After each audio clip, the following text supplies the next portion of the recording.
Welcome everybody to another Ragman show. This is elvinames, the Ragman on the Rags to Riches show. Today we are talking about the show's topic is Game of Clones. Facebook and Twitter fight to dethrone Clubhouse. So today we got some esteemed guests, Professor Arturo Osorio. Is that right? Right? Yes, you got it right. And Michael Teague. Right? You got it right. Okay. Good evening, everybody. Good to be here. Right? With my usual co-host, Timmy Besden and Chris. Right? Chris, say hey to people. Right? And guys, I'm going to let you guys introduce yourself before we kick off the show. So, Professor Arturo, tell the people something about yourself. Okay, thank you, Kevin, very much for being here. Hello, everyone. I am an associate professor on business entrepreneurship and economic development at Rutgers Business School. My areas of interest development is how to start a business, how to grow a business, how to position a business strategically in the environment. And I think that this is a fantastic opportunity to talk about tech startups, tech growing ventures, and unicorns. Absolutely. Absolutely. And Mike, let the people know about you. Good evening, everybody. Michael Teague. I am an internet entrepreneur. Ironically enough, Professor Osorio, nice to meet you. And operating in the digital space, and I was looking at an article, Wall Street is now calling the digital space the new tech space. So interesting times to do what we do. Good to be here today. All right. And Timmy, say hey to the people. Hi everyone, my name is Timia Bezdan. I'm from Serbia. I'm working for Smartrealty as CTO, and we are working on application. You can check in the App Store, on the Google Play Store. Just type Smartrealty so you can use it for property search, and there will be some cool features soon. So check it out. And Chris, who gave us that wonderful thumbnail game of clones today, go ahead and tell the people about yourself. All right. We don't have audio on Chris. All right. Check your audio, Chris. Hello again. There we go. All right. Hi, I'm Mr. Apotos from Cyprus, and I'm Chief Design Officer at Smart, and working on UI UX design for Smartapp, particularly. All right. That's wonderful. And me, I'm the Ragman, and you guys should know, of course, former U.S. Marine, of course, founder of the smartapp, and which you can find, like Timmy just said, and if we buy raggedy houses or redevelopers, the house sellers 911, and of course 1-800-probate, and we buy inheritedhouses.com. So I want to jump into this topic, Game of Clones, because honestly, this bothers me. The fact that these guys, these founders, Timmy can pull their names up. But they built this app. It's taking off. It's going gangbusters, and and now these giants, Facebook and Twitter, are trying to jump in and steal their thunder. And I think this is some sort of abuse of power. Now, Professor, what are your thoughts on this situation? There is a cynical view and there is a hard view. Cynical view is not illegal. This app is already integrated into Instagram, it's already integrated into Twitter, so it's already connected through the escape. Unless they have a patent on the format, there's nothing wrong with it. From the hard side, I understand that they are doing an effort and there will be some diversity in the landscapes to have different types of innovation and growth. So how much can we push on one side? How much we can push on the other? Do we need the capital, the money to make it grow fast and quick? Do we need the nimbleness, the agility of the entrepreneur to make it different? And Mike, anything to add to that? Elvin, I'm smiling because I have a professor of business development on the line, and so respect to you. I want to learn from you today. So there are two sides. There are two sides of this, right? I mean, pure capitalism, free enterprise, the unequal allocation of the means of production, competition, pure capitalism, theoretical capitalism, right? So on the one hand, Facebook and Twitter, they have the right to compete. And social Darwinism or entrepreneurial Darwinism, only the strong survive. But on the other hand, just to do some brief preparing for the show, I looked up the Sherman Antitrust Act. So, rather than reading it, it talks about monopolies, etc. So will there be a point at which what Facebook is doing will be illegal? It depends upon if the other app takes them to court and what happens. But you can look at it one or two ways. Is it fair in the grand scheme of things? No. Does Facebook have a right to monopolize, to make money? Yes. Now, here's the problem I have, right? I think that when these laws were created, well, obviously when these laws were created, we didn't have digital platforms, and I think that maybe it's time that maybe Congress should look into this. I mean, what are your thoughts? Like, is this, because this is, even though it may not be a technical monopoly, it's very anti-competitive, and they're really abusing their power. Like, I think even in the thumbnail, we put, Facebook as the giant in the room, right? And we called, the head of Twitter, we called him basically the White Walker, or the White Stalker, right? Because basically they're taking these apps that these young people come up with that are very successful, and they're using their dominance, their millions of followers, and they're going ahead and cloning these companies. So how can new companies even have space to breathe if these companies are smothering them? So Elvin, think about what the Somewhere brothers did in Germany, right? And they're two sides of the coin. One side says they're innovative entrepreneurs who cloned American companies. The other side of the coin is that they stole. You see what I'm saying? And I researched them a few years ago. Again, it goes back to, is it fair? Like, fair versus legal. Is it fair? And Professor, I definitely want to hear your thoughts. Like I said, I want to learn from you today. Yeah, it's fair, right? But is it legal? And just very quickly, the Sherman Act outlaws, quote, every contract, combination, or conspiracy in restraint of trade, and, quote, monopolization, attempted monopolization, or conspiracy or combination to monopolize. All right. Well, what's that sound like to me? I mean, Professor? So, and I'm going to add to that because I think that you have a point there, and I think that is very important. So if we look by the letter of the law, this is not a monopoly.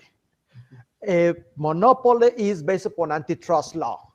Even though they are on the same base, that is an online, they are two different instruments. It's almost like saying that if you have the TV, you are monopolizing the media because you have the radio. So it's not the same animal. However, when we think in terms of communication, we may be considering that they are controlling communication and they are guiding. So we have to be very careful. Similar discussions happened many years back, once upon a time, when we're talking about telephony, Bell, when we're talking about utilities, Edison versus Tesla. So how much of this can become a public good? How much of this is about exploitation? So are we going to go on the same conversation on talking about the power of Amazon? Are we going to go on the same conversation on talking about search engines? So are we talking about what we are looking at? One instance where one company that is already piggybacking on a platform developed by Facebook, and the right of Facebook or not to adopt, absorb, or replicate. Let's be cynical. Is there something that we can say? There is a copyright. Can we put a legal boundary of protection? If there is not, do we need to update the US laws? Do we need to update international laws? That is the question. Right, and that's what I'm getting at. I think that you might have to update the laws because the laws haven't caught up to this new economy. I mean, I remember last week it was Mike spoke about we're in the fourth type of industry here, if you want to talk about that, Mike. But maybe they just haven't caught up, and a lot of these tech startups may get smothered in the cradle because the government hasn't caught up to this new industry that we're in, this information agent, like Mike was speaking about last week. Yeah, I think the digital economy, if my research is correct, this year is projected to earn $571.22 billion. Mm-hmm. And it's the age of AI, it's the age of big data. So again, not being an attorney, conceptually speaking, maybe Clubhouse has to take Facebook to court. You see, and I mean, granted, Facebook probably has deeper pockets, obviously, but at what point and how do you fight back? Because you can't fight back with the matter of size. You can't fight back at the level of control. You can't fight back at the level of revenue. So how do you fight back? Or do you give up? Or do you say, hey, why don't you buy me? Right? So that way, at least you cash out. Yeah, and this is a good question. And I really like that perspective, because at the bottom of it, the question that we're asking is, what is fairness? Or is fairness legal? So in the US, there's a constitutional principle that is the foundation of the law, and has become the foundation of the business. That is, you can do whatever is not forbidden. So there's no law forbidding, prohibiting, making this position illegal unless, so we need to create the unless, that they may require a new legislation. And this may as well need to consider, what do we need to be the unless? So Google had a copyright on the white screen on the landing page with the search box, that is everything white, the search box and the logo. And they have a copyright on that. And if you try to do something similar, you can be sued. Similarly, what is new, what is innovative from this other app that can be put through a legal envelope of protection that will give a day of court to these entrepreneurs? If there's nothing on it, so are we really defending the principle of innovation, or are we being just heartbroken by these spirits, these entrepreneurial spirits? That's good.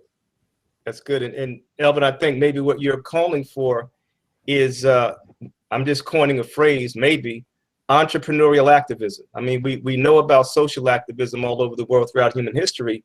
Is this a time, as you're suggesting, Elvin, to update the laws, right? And so what's going to be the driving force behind that? It could be entrepreneurial activism, to make sure that these startups, these innovative startups that could be disruptive, aren't smothered in the cradle by the monoliths. So, go ahead. Can we learn more about your idea of entrepreneurial activism? Because I know that there's a platform, and I know that there's a movement of entrepreneurial activism, and it has two phases. One is the launching of activities jump-started by entrepreneurs that they have as a purpose the public good, or we're talking about the entrepreneurial activism as a new set of rules and laws that will protect the economic interest of people who come with a new idea. That's good. I like that, Professor. I think the latter, as opposed to the former. And again, Elvin, to take your point, I'm a startup entrepreneur, right? So you're a startup entrepreneur in a sense.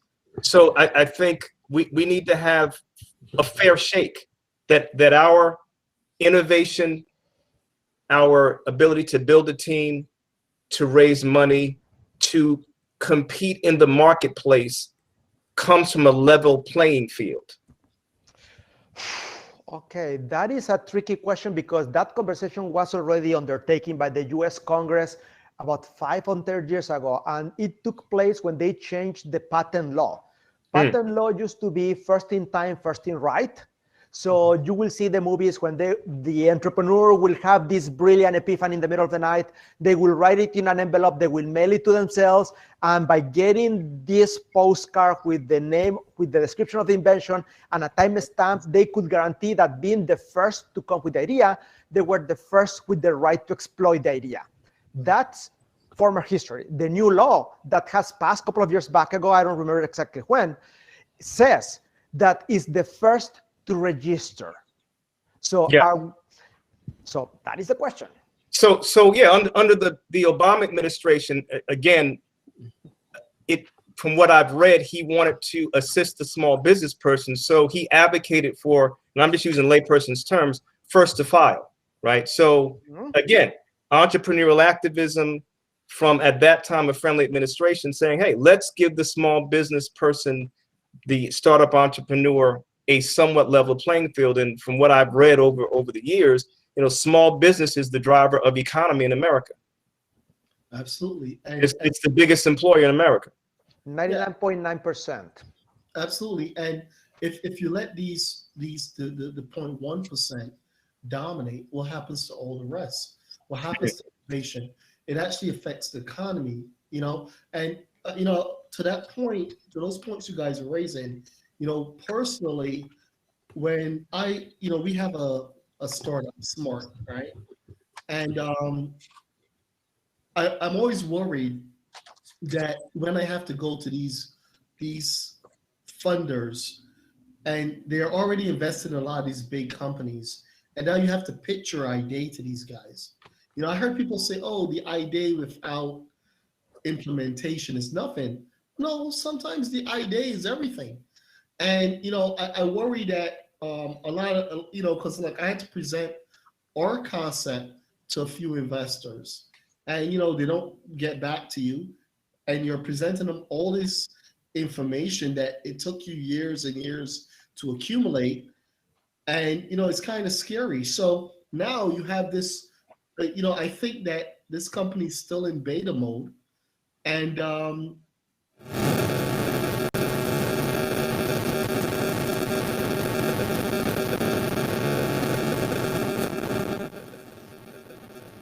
let's feedback.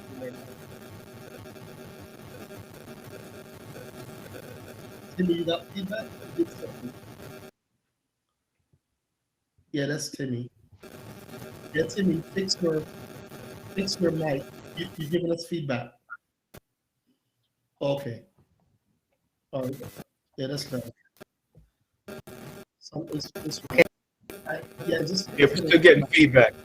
Yeah, whatever you did just now, you were fine before you went off. All right, let her fix that, and then I'll bring her back in. So, yeah, I mean, I'm always worried that these guys are going to run off with your idea, but now we're seeing it before our eyes. They're literally running off with these guys' idea, and they're bold-faced about it because, like you said, there's no law, there's nothing holding them accountable or saying, hey, this is these guys' idea. And look, I get the point of competition, is healthy. However, if you have over 1 billion followers, and people don't really look at you as a business anymore, they look at you as almost a utility, right? Look what happened to Twitter. Twitter went ahead and they shut down the Twitter feed of the most powerful man in the world at the time, President of the United States, right? And Donald Trump. And look how that silenced him. Think of the power that this private company has. Right? I'm just going to try to bring back in Timmy. Give me 1 second, guys. All right, Timmy, you're back. All right. So Timmy, what I want you to do now is read that story if you about that you were just bringing to our mind. If you could go ahead and read that off, pull it up on the screen and read it off, Timmy. Can you hear me? Oh, she's gone again. So, there's Timmy's back. Yeah, okay. I'm back. Yeah, Mike, while she queues up, pull up that story while Mike go ahead and speaks. Yeah, just a brief comment. And Elvin, I got to say, man, this is my second time being a guest. I'm connecting the dots, and I see what you're trying to do and say. I mean, we're startup entrepreneurs. Here's the irony, right? If we go Oracle, Microsoft, Facebook, Twitter, Google, Snapchat, TikTok, they were all startups at one point. Mm-hmm. So the same. They benefited from the law and the culture and the environment until they became large enough to then control it. That's the irony of this situation, right? Exactly. Yeah, Professor. No, what I want to say, I think that we are having a very thin line to walk on, Because if we're talking about the idea, so how do we know that my idea didn't come before yours, or my idea is really unique or different from yours, so I can benefit from it? So the question is, where do we draw the line, and who has the right to draw the line? Those are two different questions, and I think that they are the core of this conversation. So how do we get there? So I mean, does anybody have an answer to that? Like, where do we draw the line, and who draws the line? Should it be Congress? Should it be, what should happen to protect these small startups that are trying to get oxygen, and these guys are sucking the wind? And I just want to say one more thing before you guys answer that. Timmy, read that story. Read this. Go ahead and read it. All right, so Facebook is working on their own clubhouse clone already. Zuckerberg never sleeps. Facebook, the social media behemoth known for its ability to keep you connected to people you knew in high school and treat them for fabric of democracy simultaneously, is reportedly building its own version of Clubhouse, a new invite-only, audio-only social startup. Now, you said Timmy, you said you had another story about how they were has been illegally buying up rival companies.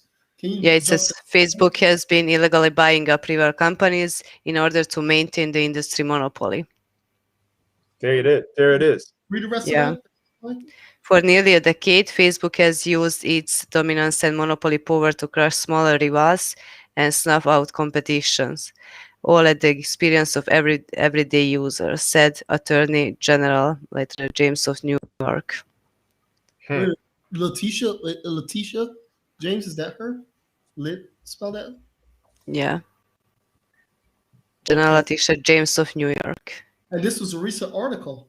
Yeah, it was February 11th. Let me just double check. Yes, February 11th, 2021.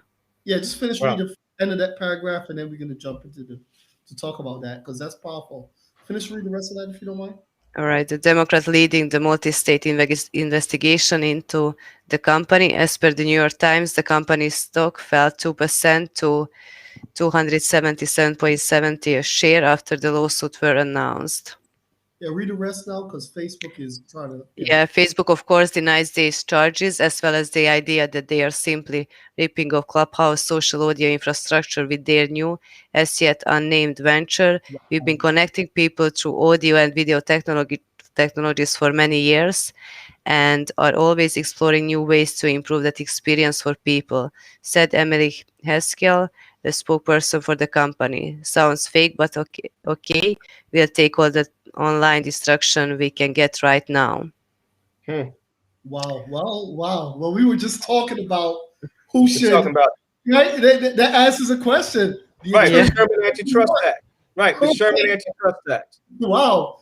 We were just, the question that, Professor just presented was who should, be responsible for drawing the line. Well, it looks like the Attorney General of New York is trying to draw a line. Yeah, go ahead, White. No, I was going to say, and again, I was a history major in college and studied my share of economic history, and I think it's the Sherman Antitrust Act, right? That the purpose of that act was to prevent the kind of monopoly that Facebook is evidently, though not, it hasn't been adjudicated, that they're trying to exercise. And if they have been illegally buying up companies, well, and that can be proven, then here we go.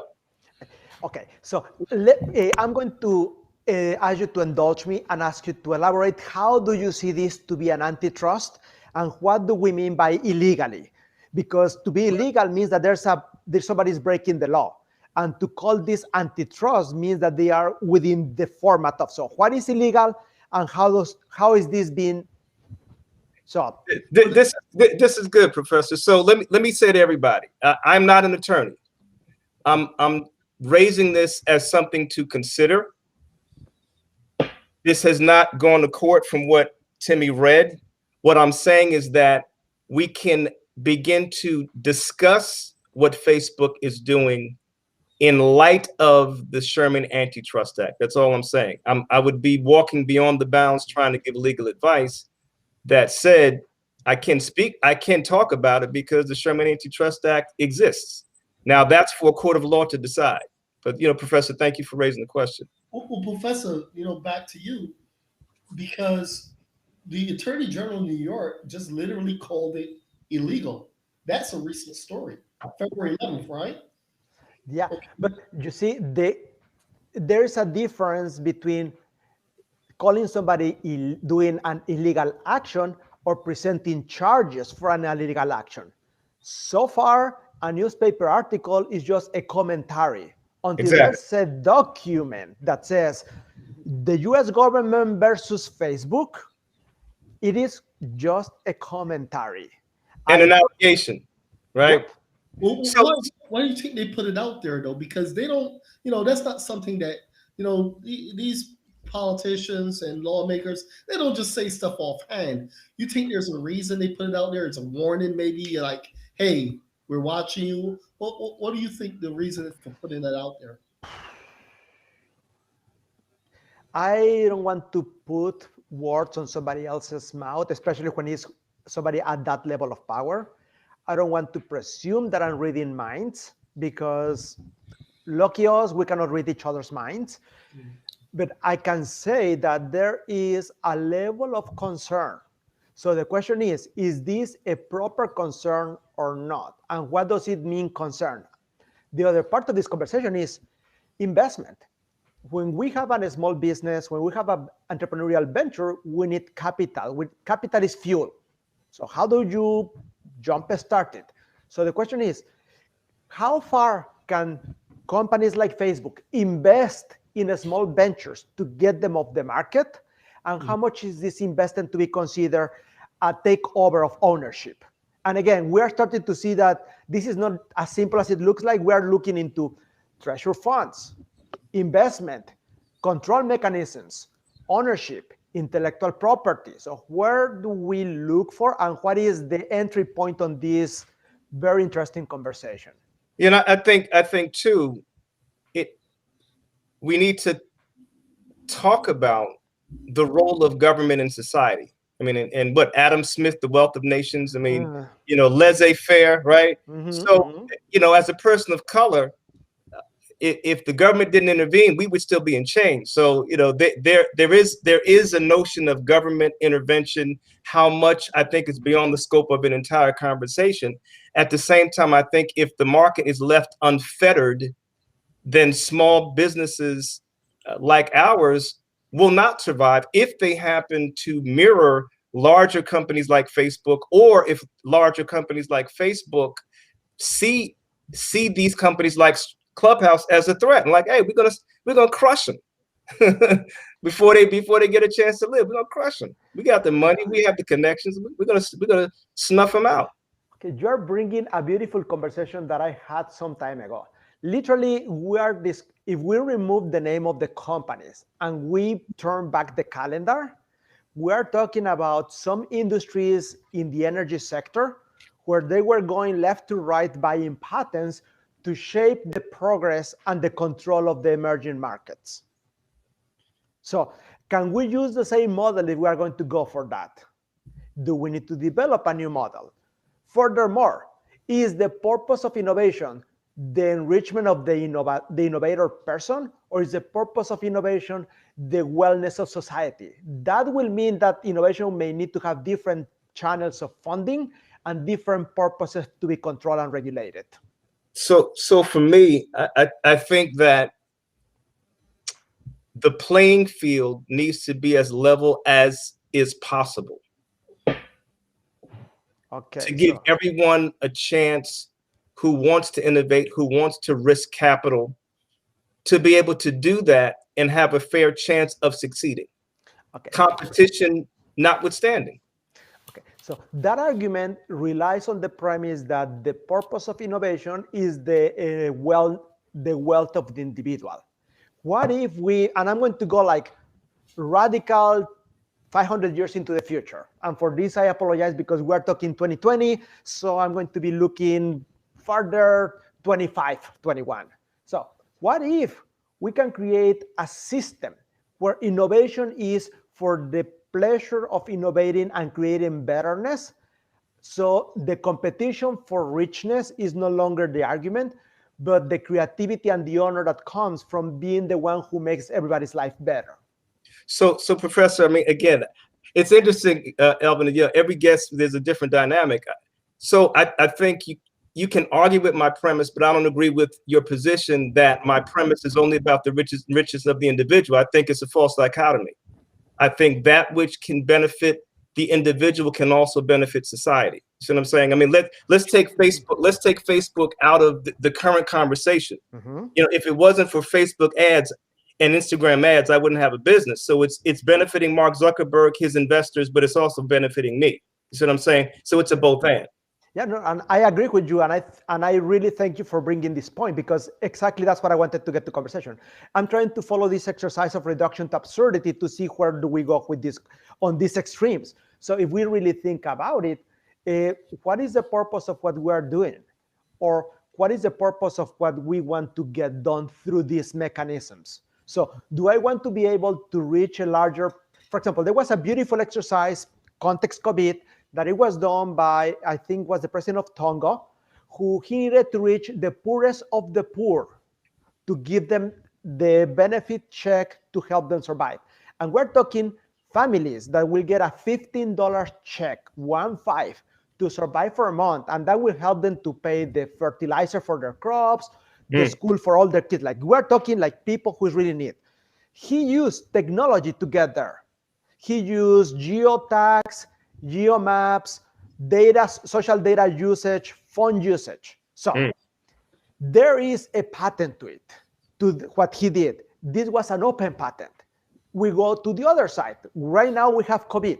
So there are some economic benefits to those who are developing the vaccines. But if we look back, we notice that there was at some point polio. And some of those vaccines were developed because it was a crisis. And there was the economic benefit to this vaccine was developed not for the economic benefit, but because we needed to get out of here. So how thin is this line? And I agree with you. I like living, and I like living well. So how far can I push my living well, and how much right do I have to say I deserve better? Better than somebody else? Better as in the same as everybody else? So Elvin, you want to jump in? I mean, this has become a 1-2 conversation. I mean, I'm enjoying it, Professor. I really am. I mean, like I said last week, I don't want to dominate the conversation. Okay, Timmy, I want you to pull that article I just sent you from the post. And while you're pulling that up and put it on the screen, Chris, I want you to jump in, because Chris is from Cyprus. So I want you to jump in with your view of what it is internationally, because obviously these are American companies, but on your end, internationally and in Cyprus, and of course you had a startup at once as well. If you could jump in and tell us what your thoughts are. Right. I want to. A lot was said. I like the way there was the parallel with like utility phone companies now. I like the thing that Facebook and Instagram together are a strong marketing tool as well.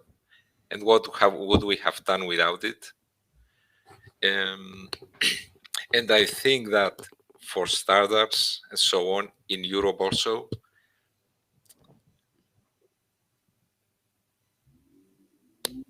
we know that most will fail. A huge percentage, most of them will fail, of the startups. So, and maybe part of this is that it's so democratized. Everyone is saying, bring your idea to the table and work on it. It's a great experience because you get many skills. You cannot just be, you could be like, for example, economics or the marketing part and so on, but you will watch the others of the team, how they go along. There seems to be like extreme competition when you are doing this thing. And that's what we see. I've got this article here sent from AngelList. Okay. Maybe I'll share my screen if it's possible to see something. I'll post it. Yeah, bring it up. I'll put it on. Put it on. Right. Okay. Of course. So we can see a bit, because we talked about Facebook a lot, a bit about Clubhouse, Twitter, maybe not so much. I think Twitter has been struggling for a long time. I think it's the nature of Twitter, because it's sort of text, short text, and so on. So what they're saying is that people will pay for exclusive news, like they will know something before the rest, right? It's a bit scary. So I think they're going to have a hard time. They're going to also try to do. Did you mention it, like the review audio tweets and stuff? So one last, I think yeah. No, go ahead, Chris. Finish your thoughts. And there is competition because the various platforms cannot cooperate. I mean, Zuckerberg did the Facebook, Instagram join, but he didn't do the WhatsApp like merge. Like WhatsApp and Telegram, that are two different rival companies, we should be able to have one of them, choose one, and connect. So they both compete for users at the moment, because they want to have. They cannot have a very small amount of users. They want to have a comfortable lead, because they cannot cooperate between them. And it's so similar things. They are so similar anyway. So I want to jump in there. Let's deal with Twitter first, right? My thoughts on Twitter. So Jack Dorsey, if you guys have read his bio, he's not really a nice guy, to be honest with you. If he had there were three partners, and he screwed one of them. Him and the other partner screwed the other guy, who I actually heard it was the other guy's idea, right? That's the rumor. And Jack Dorsey bought Snapchat. They bought Snapchat, right? And basically, what was it? It was Snapchat. It was another company. No, it was I forgot the name of it. It was where people forgot the name. Anyway, they basically shut it down. It's at the tip of my tongue. Let me just pull it up.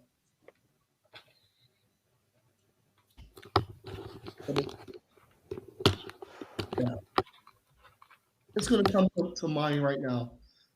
It was Periscope. Not TikTok. Periscope. And they basically shut it down. And, the other thing, too, let's talk about Zuckerberg.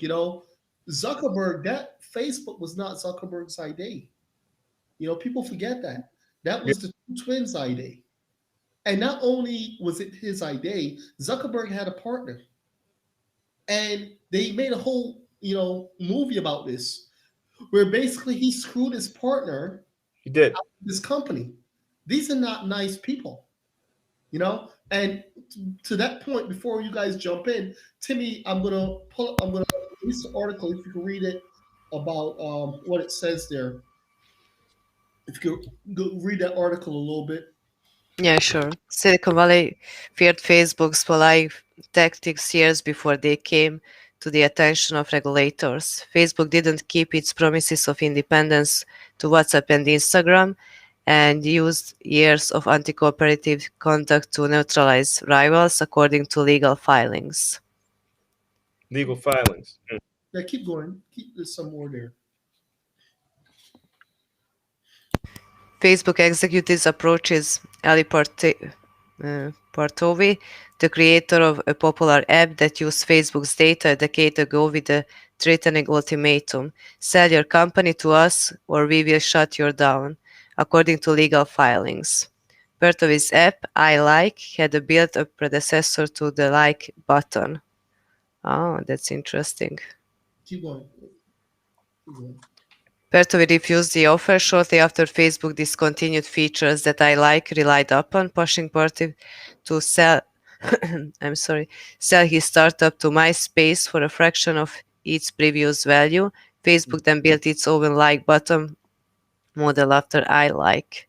The negotiations, when Facebook was a much smaller player, are early evidence of the hardball tactics to neutralize competition that got the social network to where it is today, a platform that counts more than a third of the world's population as monthly users of its family of apps, which includes WhatsApp messaging and the photo sharing service. Now, earlier, Professor, you spoke about the like button. I don't know if you knew about this situation, but if you want to expand on that, and Well, I didn't know about this situation. It's just that we keep repeating history. Literally, it's like every single time we have seen the same. If we are stepping back and, for example, we are talking about why is this company doing that, we notice that there are trends. Is Twitter a company about instant communication, and they are using the different formats: sound, audio, text? Is Facebook a company about networking? They are using about family and friends networking, and they are using the different formats: audio, text, pictures. Then it's part of their métier, their scope. Is LinkedIn a company about networking for business? So what are we asking? Are we asking about what is the scope of the company? So how soon will they have developed this idea on their own? How much will the public will benefit from this? How much do they have the right to incorporate? We are talking as well about economies of scale. So early on we talk about like they are competing for. Right now, I'm looking it into the classroom. We are running and teaching. So you get these messages on my email daily basis. If you are running on Zoom, we offer you this tool. If you are running on WebEx, we offer you this tool. If you are, my phone has about 9 different video communication tools that I use at least half of them on a daily basis. And as a user, that is annoying. There are times that I arrive late to events. So how much is the issue of integration? How much is the issue of the right? How much is an extension of the current scope of the company? So are we going to be talking about the Ragman as the company who is a niche company, or are we talking about the Ragman as a company that has a larger scope within the space of real estate development? So where do we draw the boundaries? Where do innovation, where do control begins? That's good. So Elvin, it was the Winklevoss brothers, Cameron and Tyler Winklevoss. Yep. They sued Zuckerberg, and just brief note claiming Facebook founders stole their idea for the social network platform when the trio attended Harvard. They later won a $65 million settlement from the lawsuit, and then I think they are now crypto billionaires. I think they created, because I read their autobiography or the biography. If I'm not mistaken, they created the first crypto exchange, and they become cryptocurrency. Let me not use colloquial term, cryptocurrency billionaires. So it's interesting, the whole litigation piece, and those who fight versus those who don't, and how they do it. And Doctor, I think one of the things that you raised, which I think is interesting, is where is the intellectual property claim, right? What is in the common entrepreneurial sphere regarding media, technology, voice, video, and then what is the unique piece that then can become patentable, which then becomes one's own intellectual property. So I appreciate that insight. I do. Yeah, and it's right to your point, and that goes to early conversation. Like, if we have this piece of uniqueness, we can identify it, we can write it down, we can protect it. But the question is, how far down? I have this beautiful example that I was running the other day in a discussion. This company, it was called Butler in a Box. We're talking 1988. Article on, I don't know if any of you that are in the tech sector knows about this company, Butler in a Box. 1988, Popular Mechanics, Jim Carson TV show. Person invents this box, goes into your house in the living room. It's voice activated. You can use it to turn on the lights, to turn off the lights, to run your security system, to control the CO2 emitters, and it has an interface to different appliances. Sounds familiar? Like Yeah. almost like Siri. It was 1988. The company only sold 9,000 units because they didn't have the infrastructure to be powerful. Now imagine that that company will have been successful in 1988. Can you imagine what we will be seeing today instead of all these other companies? Now, how far are we lagging behind, or how much can we recognize innovation? The worst part of it is that this entrepreneur did not really make the fortune because he never understood the nature of his innovation. So he was never able to put a boundary. So power to education, power to understand what you are up to. Yeah.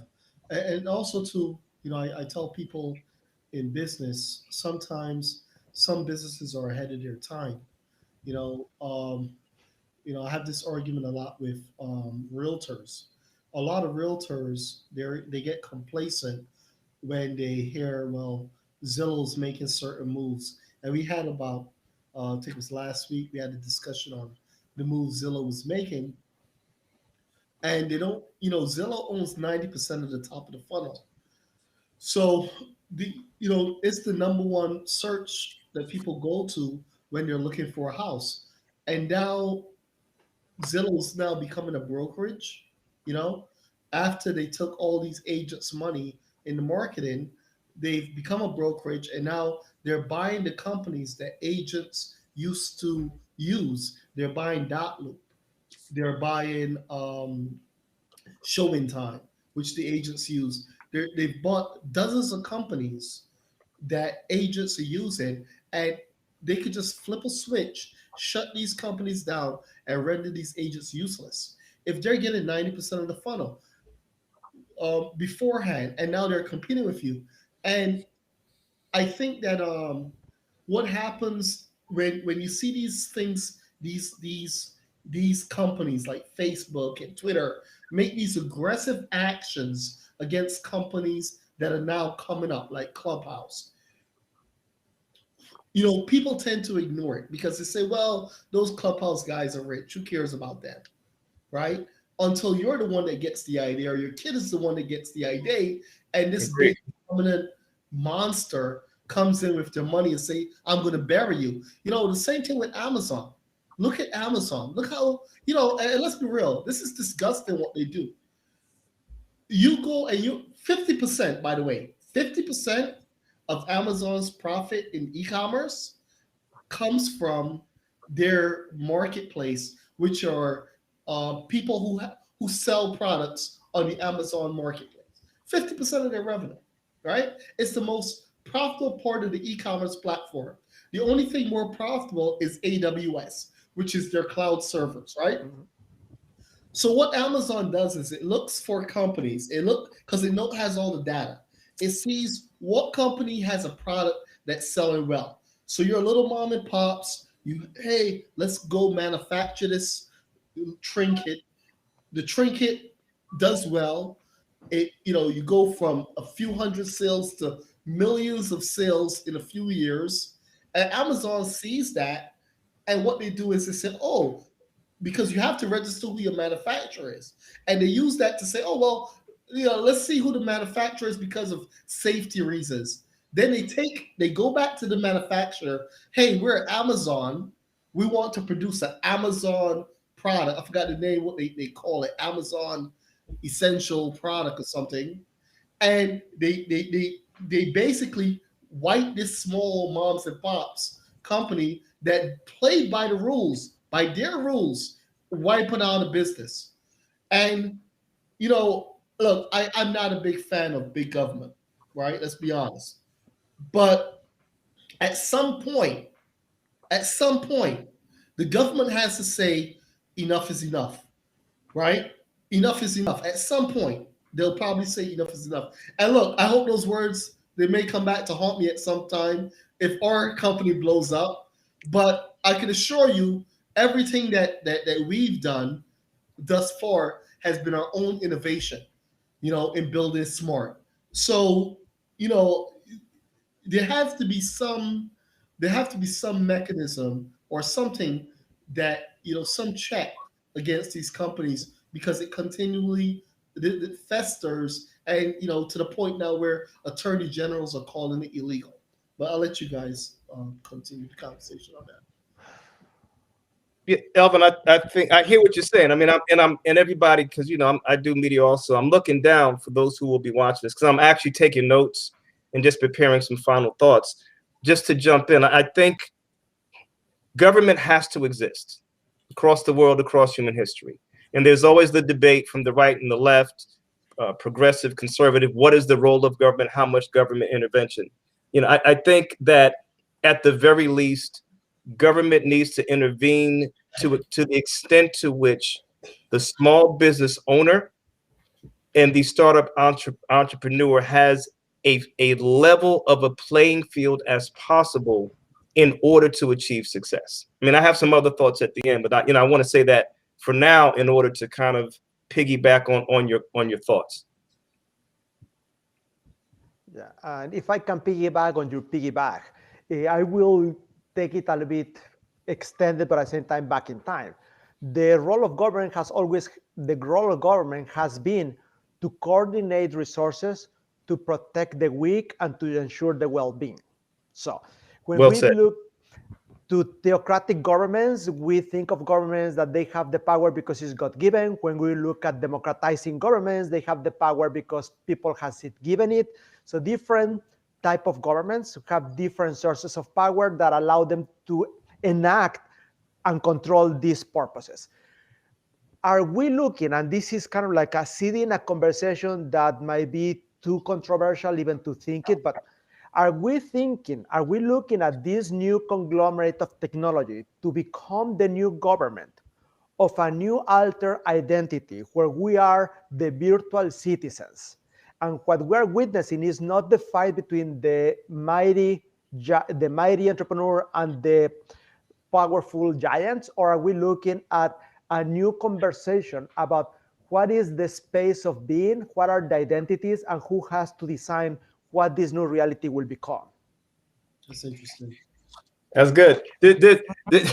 Hey, this is Doctor. This is and it's funny. I just got off work, so I still have my 9 to 5. I oversee a healthcare startup, but so you come on camera, right? And you're like, okay, let me just offer some lighthearted commentary, and all of a sudden we're dealing with the biggest ideas, the most philosophical concepts, and I thought about Star Wars. I mean, even in media, right? Even in movies, there are these motifs of good versus evil.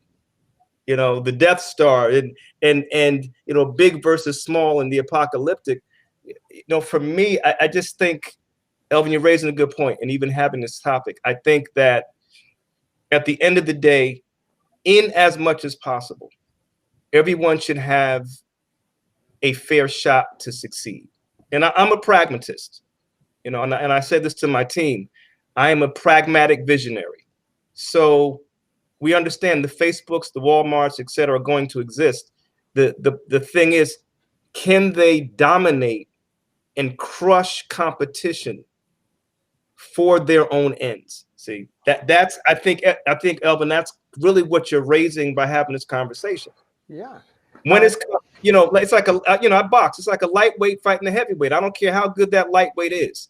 The sheer physicality of the heavyweight, unless that lightweight catches a lucky shot, is going to overcome that lightweight every time. That's why in boxing, there are different weight divisions. So the question is if we continue this conversation in this space of governance and power, for example, can we say that Amazon is not Amazon, the tech company, but Amazon is the Amazon virtual government where Amazon is the country and you need to pay the citizenship right to enter into the Amazon country to be a person who inhabits your business in Amazon? Are you the Facebook government where you are the small technology that you need to pay your citizenship right to inhabit this platform, this ecosystem?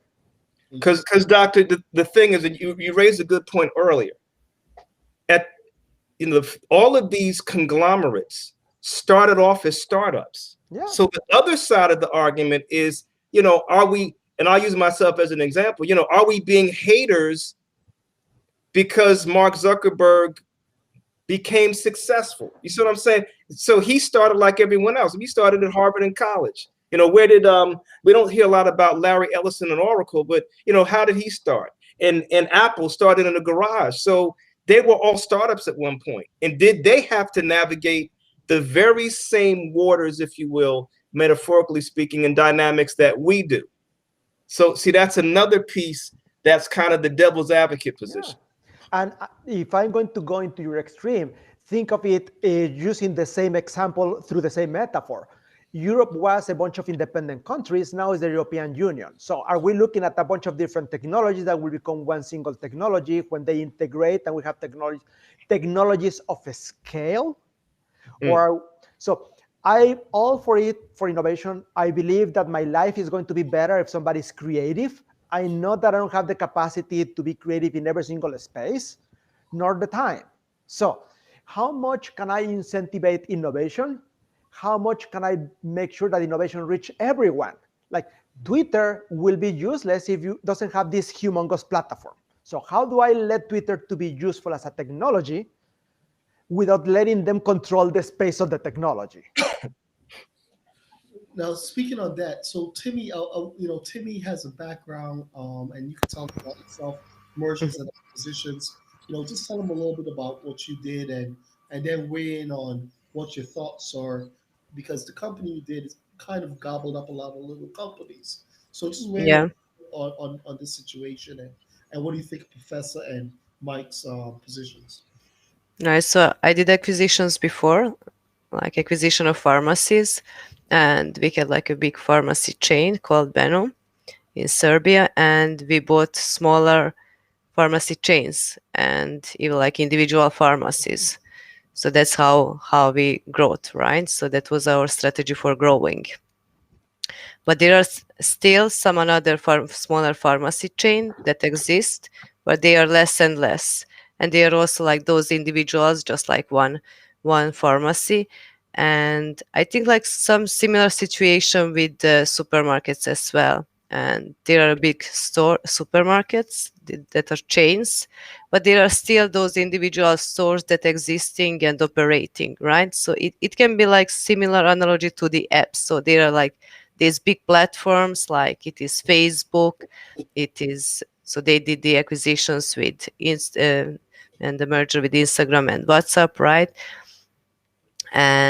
But there are also their small apps, like let's say now it is Clubhouse, right? So people still like it. So it doesn't mean that people just only like these bigger companies, these big brands and big names.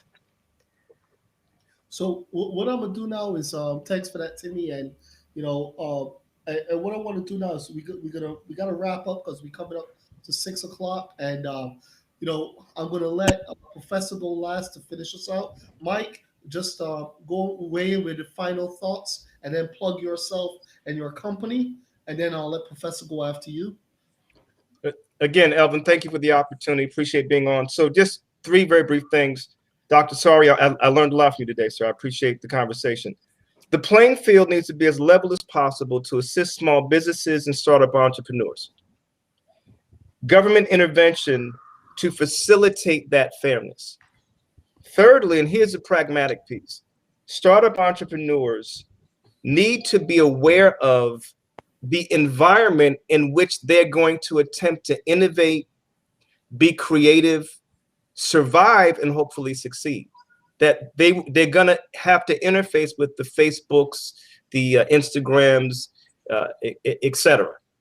So I'm Mike Teague, startup entrepreneur. I provide internet entrepreneurs, particularly Gen Zers and millennials, with internet entrepreneur products and services, and particularly information. I can be reached at info@michaeldteague.com, and you can take a look at my website, www.michaeldteague.com. Again, thank you for being here tonight. Thanks, man. And Professor, final words before you wrap up. Michael is a hard act to follow. He doesn't take enough credit on his ideas. I only have two closing thoughts on this. One is we need to think on the power, responsibility, and value of innovation and how it's exerted, controlled, and developed.